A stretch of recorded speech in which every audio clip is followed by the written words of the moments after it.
जय श्री कृष्णा। प्लीज़ मेरे चैनल को सब्सक्राइब, लाइक, कमेंट, शेयर कीजिएगा। सावन माह की व्रत की कथा। युधिष्ठिर ने पूछा, मधुर पक्ष में किस नाम की एकादशी होती है?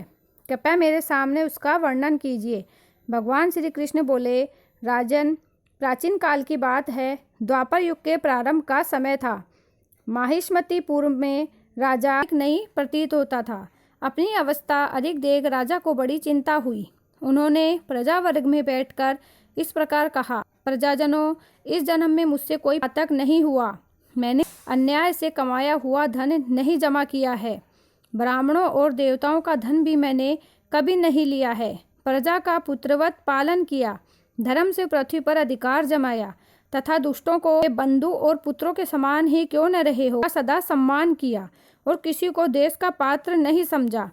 फिर क्या कारण है जो मेरे घर में आज तक पुत्र उत्पन्न नहीं हुआ? आप लोग इसका विचार करें। सुनकर प्रजा और पुरोहित करके गहन वन में प्रवेश किया। राजा का कल्याण चाहने वाले वे सभी लोग इधर उधर घूमकर ऋषि सेवित आश्रमों की तलाश करने लगे। इतने में ही उन्हें मुनि श्रेष्ठ का दर्शन हुआ। लोमश जी धर्म के तत्वज्ञ, संपूर्ण शास्त्रों के विशिष्ट विद्वान, दीर्घायु और महात्मा है। उनका शरीर लोम से भरा हुआ है। वे ब्रह्मा जी के समान तेजस्वी हैं।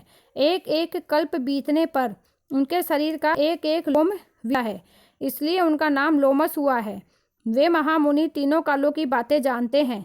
उन्हें देखकर सब लोगों को बड़ा हर्ष हुआ। उन्हें निकट आया देख लोमस जी ने पूछा, तुम सब लोग किस लिए यहाँ आए हो? अपने आगमन का कारण बताओ। तुम लोग के लिए जो हितकर कार्य होगा उसे मैं अवश्य करूँगा। प्रजाओं ने कहा, इस समय महजीत नाम वाले जो राजा हैं उन्हें कोई पुत्र नहीं है। हम लोग उन्हीं की प्रजा हैं जिनका उन्होंने पुत्र की भांति पालन किया है। उन्हें पुत्रहीन देख उनके दुख से दुखित हो हम तपस्या करने का दृढ़ निश्चय करके यहाँ आए हैं। द्विजोत्तम राजा के भाग्य सिल गया है। महापुरुषों के दर्शन से ही मनुष्य के सब कार्य सिद्ध हो जाते हैं। मुने, अब हमें इसका उपाय उपदेश दीजिए जिस प्राप्ति हो। उनकी बात सुनकर महर्षि लोमस 2 घड़ी तक ध्यान मग्न हो गए। तत्पश्चात राजा के प्राचीन जन्म का वृत्तांत जानकर उन्होंने कहा, प्रजावृंद सुनो। राजा महीजीत पूर्व जन्म में मनुष्यों को चूसने वाला धनहीन वेश्य था। वह वेश्य गांव गांव घूमकर व्यापार किया करता था।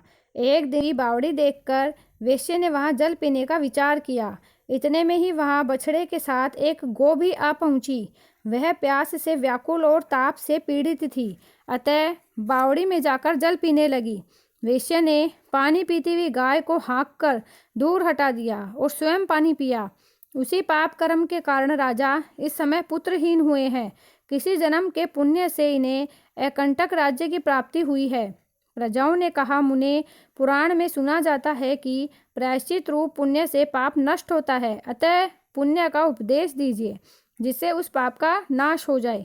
लोमस जी बोले, प्रजाजनों, श्रावण मास के शुक्ल पक्ष में जो एकादशी होती है वह पुत्रदा के नाम से विख्यात है। वह मनोवांछित फल प्रदान करने वाली है। तुम लोग उसी का व्रत करो। यह सुनकर प्रजाओं ने मुनि को और नगर में आकर विधि पूर्वक पुत्रदा एकादशी व्रत का अनुष्ठान किया। उन्होंने विधि पूर्वक जागरण भी किया। उसका निर्मल पुण्य राजा को दे दिया। तत्पश्चात रानी के गर्भ धारण किया और प्रसव का समय आने पर बलवान पुत्र को जन्म दिया।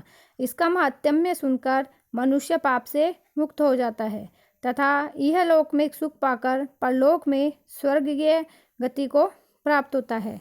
बोलो कृष्ण भगवान की जय।